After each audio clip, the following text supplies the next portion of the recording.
Everyone, welcome to our tutorial. मैं हूं आपकी अपनी होस्ट ज्योति।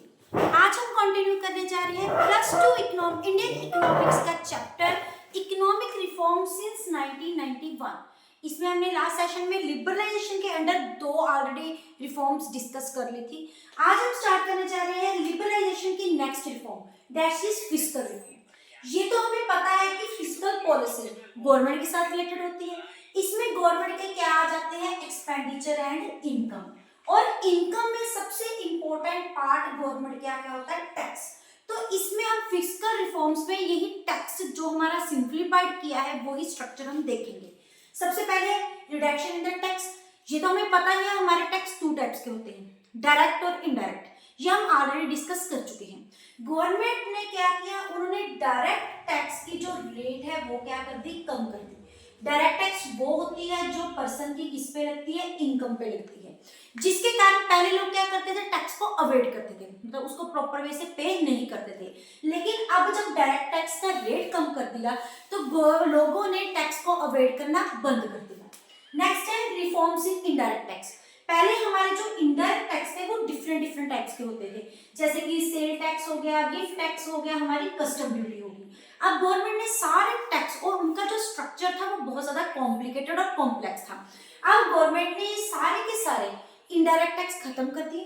अब हमारे पूरे नेशन में सिर्फ एक ही टैक्स है, that is known to be GST, goods and service tax. और ये इंप्लीमेंट किया है 1 जुलाई 2006 में।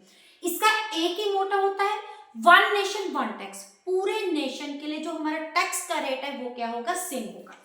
Simplified and modern. पहले जो हमें टैक्स को फाइल करने के लिए, उसको सबमिट कराने के लिए बहुत ज्यादा रूल्स एंड रेगुलेशन होते थे, बहुत ज्यादा फॉर्मेलिटीज पे करनी पड़ती थी। लेकिन अब वो रूल भी क्या कर दिया, रिलीज कर दिया, सिंप्लीफाइड कर दिया। अब हम घर पे बैठ के ऑनलाइन भी इसकी पेमेंट करते हैं और कन्वीनियंट बहुत ज्यादा है। और इसके रिफॉर्म्स भी, स्ट्रक्चर भी रिड्यूस कर दिया है। नेक्स्ट है हमारा एक्सटर्नल रिफॉर्म। एक्सटर्नल रिफॉर्म्स कौन से होते हैं, जो हमारी इंडिया और रेस्ट ऑफ वर्ल्ड मतलब दूसरी कंट्रीज के अंडर होते हैं। इनमें मेनली हमारा क्या आता है, फॉरेन एक्सचेंज, जो हम रिजर्व मेंटेन करके रखते हैं, जो हमारा एक्सचेंज रेट डिसाइड होता है, उनके साथ रिलेटेड सारी ये रिलेटेड होती है। और में हमारा फर्स्ट है फॉरेन एक्सचेंज रिजर्व। अभी क्या किया, हम इंडिया में फॉरेन एक्सचेंज रिजर्व के लिए उसके एक्सचेंज रेट डिसाइड करने के लिए कुछ रिफॉर्म्स निकाले गए। जैसे कि फर्स्ट है हमारा डिवेल्यूशन ऑफ मनी। सबसे important aspect devaluation of money. अब डिवेल्यूशन का हम ऑलरेडी मीनिंग हमें पता ही है। डिवेल्यूशन का मतलब होता है fall in the value of currency by the government. जब गवर्नमेंट खुद करेंसी की वैल्यू फॉल करती है, उसके क्या होता है, डिवेल्यूशन। इसके साथ क्या इंक्रीज होता है, हमारा एक्सपोर्ट ज्यादा से ज्यादा इंक्रीज होता है और हमारा जो इंपोर्ट है वो क्या हो जाता है, रिड्यूस हो जाता है। जब इसका इंपोर्ट एक्सपोर्ट इंक्रीज होता है और इंडिया में हमारी जो फॉरेन करेंसी है उसकी वैल्यू, उसका जो रिजर्व है हमारे इंडिया में वो क्या होता है, इंक्रीज हो जाता है। और ये एक मोस्ट इंपॉर्टेंट एस्पेक्ट था जो कि फाइनेंस मिनिस्टर जिन्हें मनमोहन सिंह ने उस टाइम जो हमारे 1991 के क्राइसिस है उनको दूर करने के लिए उठाया था। और अब क्या है, जितना भी हमारा एक्सचेंज रेट है वो गवर्नमेंट डिसाइड नहीं करेगी, वो किन पे ऊपर डिपेंड होगा, हमारे डिमांड फोर्सेस के ऊपर डिपेंड होगा। हमारे डिमांड फोर्सेस कौन से हैं, डिमांड एंड सप्लाई। और लास्ट है, ये तो हमारे थे फॉरेन एक्सचेंज, जो एक्सचेंज रेट को डिसाइड करने के लिए हमारे रिफॉर्म्स थे। नेक्स्ट है फॉरेन ट्रेड पॉलिसी। ट्रेड मतलब हम कैसे ट्रेड करेंगे, वो सारे पॉलिसीज जो ट्रेड के साथ, जिसमें क्या आता है, हम यहाँ से क्या करते हैं, एक्सपोर्ट और इंपोर्ट। उस टाइम पे जो रिस्ट्रिक्शंस है वो कौन सी सिंप्लीफाइड की, पहले क्वांटिटेटिव रिस्ट्रिक्शन और एक्सपोर्ट एंड इंपोर्ट। पहले हमारी क्वांटिटेटिव मींस कोटास, जो हमें जानते हैं कोटास क्या होते हैं, क्वांटिटेटिव रिस्ट्रिक्शंस। अब पहले उसमें क्या मिली, हमें रिलैक्सेशन मिली किस टाइम पे, एक्सपोर्ट और import. X denotes to be export, M denotes to be import. Next है reduction in the duties. Duties मतलब in the form of percentage. जैसे हमारी कंट्री में क्या पे किया जाता है, टैक्स पे किए जाते हैं, वैसे वहां पे क्या पे किए जाते हैं, टैरिफ पे किए जाते हैं। और इंपोर्ट एंड एक्सपोर्ट, उनमें भी क्या किया गया, रिडक्शन की गई। नेक्स्ट है रेशनिंग इंपोर्ट लाइसेंस। पहले क्या होता था, लोगों ने अगर कुछ बाहर से इंपोर्ट करवाना पड़ता था, गवर्नमेंट की रिस्ट्रिक्शंस के अकॉर्डिंग क्या ऑब्टेन करना पड़ता था, एक लाइसेंस ऑब्टेन करना पड़ता था। अब इसमें भी हमें क्या मिलेगी, रिलैक्सेशन मिलेगी, जिसका नेट इफेक्ट क्या हुआ, हमारा फॉरेन ट्रेड इंटरनेशनल मार्केट में इंक्रीज हुआ, प्लस कंपटीशन भी बहुत ज्यादा इंक्रीज हुआ। नेक्स्ट हमारा एस्पेक्ट है प्राइवेटाइजेशन। प्राइवेटाइजेशन क्या मतलब होता है, जब पहले हमारे सेक्टर जो हमने देखा थे आईपीआर पॉलिसी के अंडर ज्यादा रोल किसको पे मिला था, पब्लिक को। जो भी डिसीजन लेना था वो कौन लेती थी, पब्लिक सेक्टर लेता था। लेकिन अब ज्यादा से ज्यादा क्या कर दिया, प्राइवेटाइजेशन कर दी। प्राइवेटाइजेशन मीन्स अपनी जो ओनरशिप है वो गवर्नमेंट सेक्टर्स की बजाय किसको ट्रांसफर कर दी, हमारे प्राइवेट सेक्टर को ट्रांसफर कर दी। और इसके साथ इसका मोस्ट इंपॉर्टेंट एस्पेक्ट क्या था, डिसइन्वेस्टमेंट। डिसइन्वेस्टमेंट हम ऑलरेडी देख चुके हैं कि क्या होता है, that is the sale of loss bearing assets of the government to the private sector. जब अपने लॉस बेरिंग एसेट्स को प्राइवेट सेक्टर को सेल कर देती है वो क्या होता है, डिसइन्वेस्टमेंट। ओनरशिप ट्रांसफर करने के लिए सबसे इंपॉर्टेंट एस्पेक्ट क्या था, डिसइन्वेस्टमेंट। अब प्राइवेटाइजेशन के भी हर एक एस्पेक्ट के एक कॉइन हैज टू फेसेस, उसके टू फेस होते हैं, हेड्स एंड टेल। तो किसी ना किसी जो हम कोई भी नई रिकमेंडेशन लाते हैं उसके कुछ पॉजिटिव पॉइंट्स होते हैं, कुछ नेगेटिव पॉइंट्स होते हैं। पहले हम देखते हैं कि हमारी प्राइवेटाइजेशन के कौन से पॉजिटिव पॉइंट थे। सबसे पहले कंज्यूमर सोवरेनिटी, जो कुछ प्रोड्यूस किया गया वो किसके लिए किया गया, कंज्यूमर के लिए, because consumer is the king of market. पहले जो भी कुछ प्रोड्यूस होता था इससे पहले कौन डिसाइड करता था, प्रोड्यूसर अपनी मर्जी से वो प्रोड्यूस कर देता था। लेकिन अब कंज्यूमर को ध्यान में रख के उसके टेस्ट, उसके नेचर, उसके प्रेफरेंसेस, क्वांटिटी, क्वालिटी को ध्यान में रख के प्रोडक्शन की जा रही है। नेक्स्ट है कॉम्पिटिटिव इन्वायरमेंट। बहुत ज्यादा कंपटीशन इंक्रीज हुआ क्योंकि पब्लिक सेक्टर का मेन मोटिव क्या होता है, to provide the social welfare. वो क्या था, जिसमें किसी ना किसी तरह से हमारी जो इकोनॉमिक ग्रोथ है वो क्या हो रही थी, लेसनेस हो रही थी। जिसके कारण प्राइवेट सेक्टर ने जब अच्छी क्वालिटी के प्रोडक्ट प्रोवाइड किए एट द इंटरनेशनल लेवल तो कंपटीशन क्या हुआ, ज्यादा से ज्यादा इंक्रीज हुआ। मॉडर्नाइजेशन, प्राइवेट सेक्टर जो होता है वो क्या होता है, वो ज्यादा एफिशिएंसी से काम करता है क्योंकि उनका मेन मोटिव क्या होता है, प्रॉफिट। तो वो क्या करते थे, अच्छी टेक्नोलॉजी के साथ दे प्रोड्यूस द प्रोडक्ट जिनके साथ कॉस्ट भी क्या पड़ती थी, चीप होती थी। Next, better quality of life, जिसके कारण हमारे इंडियंस का, हमारे इकोनॉमी का स्टैंडर्ड ऑफ लिविंग क्या हुआ, इंक्रीज हुआ। इसके अलावा हम 2-3 पॉइंट्स भी और बना सकते हैं, that is better quality of product. जो हमें प्रोडक्ट मिले वो क्या मिले, अच्छी क्वालिटी के प्रोवाइड हुए, जिसके कारण हमारा प्रॉफिट हमारा क्या हो गया, मैक्सिमाइजेशन हुआ। जब प्रॉफिट मैक्सिमाइजेशन हुआ उसके साथ इकोनॉमिक ग्रोथ भी क्या हुई, इंक्रीज हुई। तो कुछ डिमेरिट्स भी हैं। फर्स्ट है सोशल इंटरेस्ट इन लाइफनेस, कहीं ना कहीं जो हमारा सोशल वेलफेयर का कंसेप्ट है वो पीछे रह गया। क्यों, प्राइवेट सेक्टर का main motive to earn the profit, जिसके कारण सोशल इंटरेस्ट को पुअर लोगों की तरफ प्रॉपर ध्यान नहीं दिया जाने लगा। नेक्स्ट है gap between rich and poor. क्या क्या जो प्रोड्यूस किया जाता था वो किसके लिए किया जाता था, प्रॉफिट इंक्रीज करने के लिए। अब प्रॉफिट किस सेक्शन से मिलता है, ज्यादा से ज्यादा रिच सेक्शन को।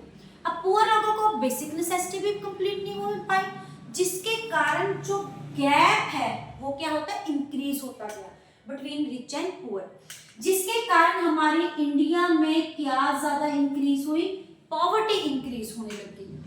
क्योंकि पुअर लोग और पुअर होने लगे, इवन इतनी हालत खराब होगी कि उनको बेसिक न्यूट्रिशमेंट की नीड्स भी फुलफिल ना हो पाए। ये कौन सी थी, हमारा second aspect, that is privatisation. Third है हमारा ग्लोबलाइजेशन। अब ग्लोबलाइजेशन को किसके साथ रिप्लेस किया गया, क्यों के साथ, दैट इज कोटा के साथ। इट मींस ग्लोबलाइजेशन का सिंपल सेंस में मतलब क्या होता है, that is interacting the world with the whole of economy. हमारी इकोनॉमी को किसके साथ इंटरेक्ट करना, पूरे वर्ल्ड के साथ इंटरेक्ट करना। अब वर्ल्ड के साथ क्यों इंटरेक्ट किया गया, ताकि कम्युनिकेशन इंक्रीज हो, कोऑपरेशन इंक्रीज हो, प्लस हमारा जो इंटरनेशनल ट्रेड और हमारी यहाँ पे इन्वेस्टमेंट प्लस अच्छी technology we can import from the foreign countries. क्योंकि इंडिया के पास स्किल्स बहुत ज्यादा है, इंडिया के पास किसकी अवेलेबिलिटी नहीं होती, that is the capital, money, अच्छी टेक्नोलॉजी।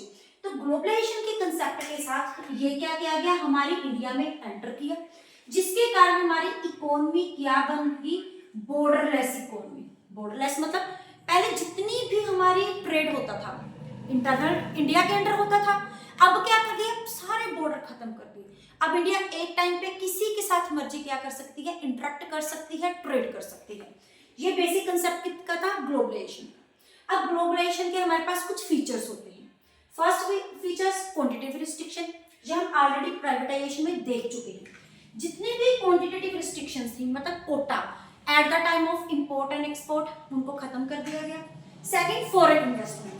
अब इंडिया में ज्यादा से ज्यादा फॉरेन इन्वेस्टमेंट हो सके, ये तो हम ऑलरेडी जानते हैं, हमने लास्ट सेशन में देखा था। फॉरेन इन्वेस्टमेंट टू वे से होती है, फॉरेन डायरेक्ट इन्वेस्टमेंट और फॉरेन इंस्टीट्यूशन इन्वेस्टमेंट। इनका हम ऑलरेडी मीनिंग डिटेल में डिस्कस कर चुके हैं। अगर आप इसके गो थ्रू होना चाहते हैं तो जाके प्लेलिस्ट में चेक कर सकते हैं। पहले एफआईआई का हमारे इंडिया में वो सिर्फ कितनी परसेंट की इंडिया में कर सकते हैं इन्वेस्टमेंट, 40%। फिर इंक्रीज होके कितनी होगी, 71%। अब ये इंक्रीज होके कितनी होगी, 100%। थर्ड है पार्शियल कन्वर्टिबिलिटी। पहले क्या था, इंडिया सिर्फ अपने पास इंडियन करेंसी का रिजर्व करके रखता था, लेकिन अब इंडियन करेंसी को फॉरेन करेंसी में कन्वर्ट किया गया, ताकि फॉर द टाइम बिंग हम प्रॉपर वे से फॉरेन कंट्री के साथ क्या कर सके, इंटरेक्ट कर सके। नेक्स्ट है लॉन्ग टर्म पॉलिसी। ये जो चेंजेस किए थे ये शॉर्ट टर्म नहीं थे, ये क्या था, लॉन्ग टर्म, जिनका इफेक्ट लंबे समय तक होने वाला था। Last but not least, tariffs. Tariff में रिडक्शन की गई, हम ऑलरेडी देख चुके हैं, इन the form of import and export duty. ये थे कुछ फीचर्स। अब हमारे पास है मेरिट्स। ग्लोबलाइजेशन के क्या क्या मेरिट्स आए थे। सबसे ज्यादा कंपटीशन इंक्रीज हुआ था, क्योंकि अब हम जो ट्रेड कर रहे थे वो किस लेवल पे कर रहे थे, इंटरनेशनल लेवल पे। एडवांस टेक्नोलॉजी, बाहर से एडवांस टेक्नोलॉजी हमारे इंडिया में आई, जिसके कारण हमारे इंडिया का स्टैंडर्ड ऑफ लिविंग इंक्रीज हुआ। लास्ट है ग्रेटर अपॉर्चुनिटीज। एम्प्लॉयमेंट इंडिया में बहुत ज्यादा इंक्रीज हुआ, क्योंकि लोगों के पास नई नई अपॉर्चुनिटी आई, नया नया इंटरेक्शन हुआ, ट्रांसपोर्ट की फैसिलिटीज, हर फैसिलिटी के साथ इंडिया में एम्प्लॉयमेंट इंक्रीज हुई। और कुछ डीमेरिट्स है। फर्स्ट है डेवलपिंग कंट्रीज। इसका जो मेन बेनिफिट हुआ था वो किसको हुआ था, डेवलप्ड कंट्रीज को, क्योंकि डेवलप्ड कंट्रीज का एक्सपोर्ट इंक्रीज हुआ था, लेकिन डेवलपिंग कंट्री को इसका कुछ नेगेटिव इफेक्ट भी हुए थे। नेक्स्ट है कल्चर इरोजन। हमारे इंडिया का कल्चर इरोज हुआ, क्योंकि इंडिया के लोगों ने क्या किया, वेस्टर्न कल्चर को अप्लाई कर लिया और अपने कल्चर को क्या करना शुरू कर दिया, इग्नोर करना शुरू कर दिया। Last but not least, colonial system. इसके रिजल्ट में क्या हुआ, कॉलोनियल सिस्टम इंक्रीज हुआ। जब फॉरेन लोगों ने यहाँ पे एफडीआई की, डायरेक्ट आके इन्वेस्टमेंट की, तो वो हमारे यहाँ पे अंडर हम उनके काम करने लगे। बेस्ट एग्जांपल जैसे मैकडी हो गए, पिज्जा हट वाले हो गए, वो क्या किया, उन्होंने अपना बिजनेस यहाँ पे एक्सपेक्ट कर लिया, लेकिन अब हम उनके अंडर काम करते हैं, और जो प्रॉफिट जाता है वो इंडिया में नहीं रहता, वो जाके जाता है बेसिक कंट्री, जिस कंट्री के साथ वो बिलोंग करता है, that belongs to get developed countries. ये थे हमारे ग्लोबलाइजेशन के मेजर्स। अगर आप पहले इनका स्क्रीनशॉट लेना चाहते हैं तो ले सकते हैं। उसके बाद हमारे इस चैप्टर में छोटे छोटे कंसेप्ट टेक इनटू अकाउंट हो रहे हैं। जैसे फर्स्ट क्या है, नवरत्नास। ये नवरत्ना किसका कंसेप्ट है, हमारी प्राइवेटाइजेशन का। नवरत्नास पे कई बार शॉर्ट नोट्स आ जाता है। ये क्या होते हैं, 9 गवर्नमेंट कंपनीज होती है, जिनको 9 ज्वेल्स भी बोला जाता है। हमारी इंडिया के जो गवर्नमेंट कंपनीज बहुत ज्यादा प्रॉफिट मेकिंग होती है, उनको इनका नाम दिया जाता है। अब ये गिनती इन कंपनीज की काउंटिंग अब इंक्रीज होकर 14 हो चुकी है, और इनमें कुछ महारत्नास भी है और कुछ मिनी रत्नास भी है। महा जो बहुत ज्यादा प्रॉफिट दे रहे हैं, मिनरी जो अभी फ्लोरिश हो रहे हैं, और इनकी कुछ एग्जांपल है जैसे EIL और OLC। कई बार ये एग्जाम्स में पूछ लेते हैं, तो आप इनको आपको माइंड में that OLC that is oil limited corporation, engineer limited corporation. अगर आपको एग्जाम में इनकी एग्जांपल भी देनी पड़ेगी। नेक्स्ट है WTO। अब WTO क्या है, वर्ल्ड ट्रेड ऑर्गेनाइजेशन। ये किसका है, पहले जो इस्टेब्लिशमेंट हुई थी 1948 GATT की हुई थी, जो हमारे इंटरनेशनल ट्रेड को टेक इनटू अकाउंट करती थी। और इनमें कितनी कंट्रीज थी, हमारे पास 23 कंट्रीज थी। लेकिन इन द ईयर 1955 स्विट्जरलैंड में एक कॉन्फ्रेंस हुई, जिसमें गैट का नेम चेंज करके रख दिया WTO। इसका बस मेन जितने भी इंटरनेशनल लेवल पे ट्रेड होते हैं, किसी भी बिजनेस के साथ रिलेटेड हो गए, वो कौन टेक इनटू अकाउंट करता है, हमारा WTO। नेक्स्ट GST के बारे में हम ऑलरेडी देख चुके हैं। उसके बाद आता है हमारा आउटसोर्सिंग। ये जो आउटसोर्सिंग है, ये मेन इंपॉर्टेंट इसका कंसेप्ट है हमारा ग्लोबलाइजेशन का। अब ग्लोबलाइजेशन किसका आउटकम है, लिबरलाइजेशन और प्राइवेटाइजेशन का। अगर लिबरलाइजेशन और प्राइवेटाइजेशन ना आती तो हमारे यहाँ पे ग्लोबलाइजेशन भी ना होती।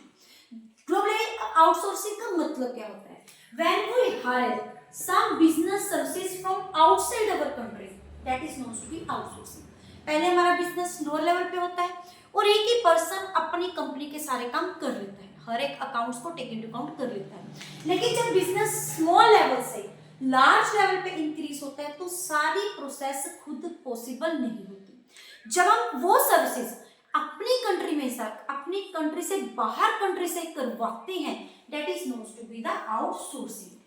जैसे कि इसकी कुछ एग्जांपल आ जाती है, that is BPO, that is business process outsourcing, या फिर कॉल सेंटर, ये इसकी कुछ एग्जांपल आ जाती है। और जो हमारी डेवलपिंग कंट्री में से इंडिया जो है वो बेस्ट सोर्स ऑफ क्या होता है, आउटसोर्सिंग है। उसके कुछ रीजंस हैं। उसके क्या रीजन है, हमारे इंडिया में जो लेबर है वो चीप रेट पे मिल जाती है, यहाँ पे स्किल्ड प्लस अनस्किल्ड लेबर दोनों टाइप्स की अवेलेबल है, प्लस जो हमारी गवर्नमेंट की पॉलिसीज हैं वो इस वे से इंटरेक्ट करती हैं कि यहाँ पे उस चीज की पॉसिबिलिटी होती है। कई एरियाज में गवर्नमेंट की इंटरवेंशन होती है, बहुत रूल्स एंड रेगुलेशन टाइट होते हैं और वहाँ की कंट्रीज इनको फुलफिल नहीं कर पाती। लेकिन जो हमारी कंट्री है उसके लिए ये पॉसिबल, गवर्नमेंट ने इसकी प्रॉपर वेरिएशंस है इन रूल्स एंड रेगुलेशंस में। एक छोटा सा हमारा टॉपिक हो रहा है डीमोनेटाइजेशन। अब डीमोनेटाइजेशन क्या मतलब होता है, when some currency is not, when the government किसी भी लीगल स्टेटस ऑफ कंट्री को अबैंडन कर देती है, that is refers to be the demonetization. It refers to abandon the legal tender currency of a country, उसको क्या बोलते हैं, डीमोनेटाइजेशन। हमारे इंडिया में, हमारी इकोनॉमी में ये डीमोनेटाइजेशन 2 टाइम्स हुई है, एक तो 2016 में, एक 2023 में। हमारी गवर्नमेंट ने 2016 में 500 और 1000 के नोट की क्या की है, डीमोनेटाइजेशन, एंड 2023 में 2000 की नोट के डीमोनेटाइजेशन की है। क्योंकि लोग क्या करते हैं, टैक्स अवॉइड करते हैं। इसके काफी रीजन है। ब्लैक मार्केट, लोग बड़े बड़े जो करेंसी होते हैं, बड़े बड़े जो नोट होते हैं उनको सेव करके रख लेते हैं, जिसके कारण ब्लैक मार्केट इंक्रीज होती है, लोग टैक्स को भी अवॉइड करते हैं, प्लस करप्शन बहुत ज्यादा हमारे इंडिया में इंक्रीज होती है। करप्शन के साथ टेररिज्म भी इंक्रीज होता है। इसलिए टाइम टू टाइम जब गवर्नमेंट को लगता है वो डीमोनेटाइजेशन का कंसेप्ट लेके आती है। इसी के साथ हमारा चैप्टर कंप्लीट होता है। अगर आप इनका स्क्रीनशॉट लेते हैं तो ले सकते हैं।